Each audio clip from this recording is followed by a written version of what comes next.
प्रयागराज माघ मेला प्रशासन और शंकराचार्य स्वामी अभिमुक्तेश्वरानंद के बीच विवाद थम नहीं रहा है। इसी बीच शंकराचार्य ने वाराणसी में प्रेस कॉन्फ्रेंस की। उन्होंने कहा कि आज के समय में गौ माता की रक्षा और गौ हत्या पर रोक की मांग करना सबसे बड़ा अपराध बन गया है। जब जब किसी ने गौ हत्या बंद कराने की आवाज उठाई, सरकारों ने उसे दबाने की कोशिश की। सीएम योगी और उनके सहयोगी रामभद्राचार्य इस समय घेरा बनाकर गोहत्या बंदी की मांग करने वालों पर तरह तरह के हमले कर रहे हैं। शंकराचार्य ने कहा उनके शंकराचार्य होने का प्रमाण पत्र तक मांगा गया, जबकि धर्म किसी प्रमाण पत्र का मोहताज नहीं। सुप्रीम कोर्ट ने गुरुवार को यूनिवर्सिटी ग्रांट्स कमीशन यूजीसी के नए नियमों पर अगले आदेश तक रोक लगा दी है। सीजेआई सूर्यकांत और जस्टिस जॉय माल्या की बेंच ने कहा कि इसके प्रावधान स्पष्ट नहीं है। कोर्ट ने यह टिप्पणी मृत्युंजय तिवारी, एडवोकेट विनीत जिंदल और राहुल दीवान की याचिकाओं पर की, जिनमें आरोप लगाया गया है कि नए नियम जनरल कैटेगरी के छात्रों के साथ भेदभाव करते हैं। यूजीसी ने 13 जनवरी को अपने नए नियमों को नोटिफाई किया था। इनका देश भर में विरोध हो रहा है।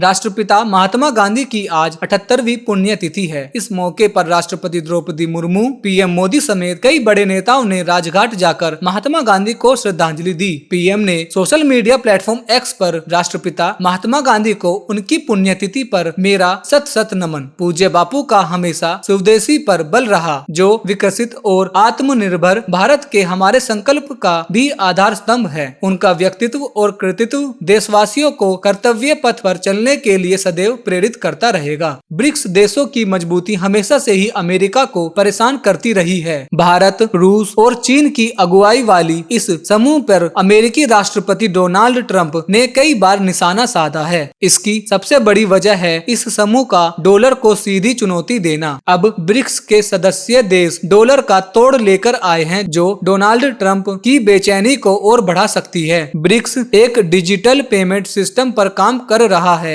जिससे भारत, चीन और रूस जैसे देशों की डिजिटल करेंसियों को इंटीग्रेट किया जाएगा। भारत और यूरोपीय संघ EU के बीच दशकों की बातचीत के बाद हुए mother of all trade deals यानी मुक्त व्यापार समझौते FTA ने दक्षिण एशिया के आर्थिक समीकरणों को पूरी तरह बदल दिया है। जहां एक और भारत के लिए यह वैश्विक व्यापार में एक बड़ी छलांग है, वहीं दूसरी ओर पड़ोसी देश बांग्लादेश और पाकिस्तान अपने निर्यात अर्थव्यवस्था को लेकर गहरे संकट में नजर आ रहे हैं। कोलकाता के आनंदपुर इलाके में वाओ मोमो कंपनी के वेयरहाउस में लगी भयानक आग ने पूरे इलाके को हिलाकर रख दिया है। सोमवार की सुबह करीब 3 बजे पुष्पांजलि डेकोरेटर्स के गोदाम में आग लगी, जो तेजी से फैलकर पड़ोसी वाओ मोमो के वेयरहाउस तक पहुंच गई। दोनों जगहों पर ज्वलनशील सामग्री भरी होने के कारण आग बेकाबू हो गई और बचाव का रास्ता लगभग बंद हो गया। इस हादसे में मरने वालों की संख्या बढ़कर 25 हो गई है। अभी तक कुछ लोग लापता बताए जा रहे हैं।